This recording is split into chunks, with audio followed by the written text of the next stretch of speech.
Corsia 1, Monica Pizzol, notto di nuoto 74. Alla 2, Anita Pesce, Sporting Club Noale. Corsia 3, Lane Free, Frederick Mertins. Corsia 4 per l'Hydros, Laura Mazzotta. Corsia 5, Matilde Cerchier, nottoli nuoto 74. Corsia 6, Alessia Claudia Schiavinato, Hydros. Corsia 7, Martina Franceschini, centro nuoto Le Bandie.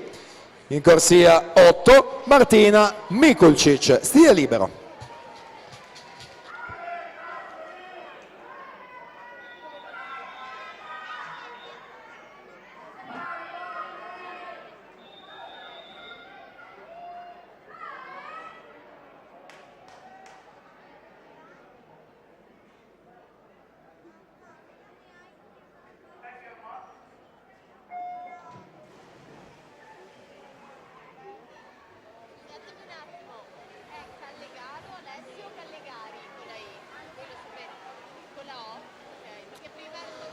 In acqua la finale dei 100 run assolute, il primato del meeting di Tiasa Vossel, 1:8:42, edizione del 2016.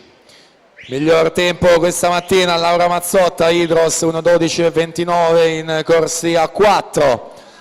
Passaggio in metà gara, 50 metri, Mazzotta a condurre, 34:29 a 5 centesimi, Frederick Mertens a 8 centesimi, Matilde Cerchier in terza posizione, quindi ancora tutto apertissimo per il titolo e le medaglie in palio.